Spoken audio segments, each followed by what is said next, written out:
How to create group chat in Snapchat. So hi guys, the first thing that we're going to do is to simply open our Snapchat application in our mobile device and simply open it.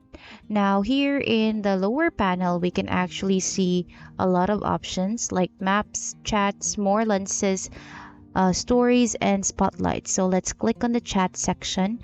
Here in the lower right hand corner, we can see a blue icon that stands for our messaging icon. So click on that one. Once you've clicked on the messaging icon, select the friends that you would want to add on your group chat. All right, and then click on chat with group.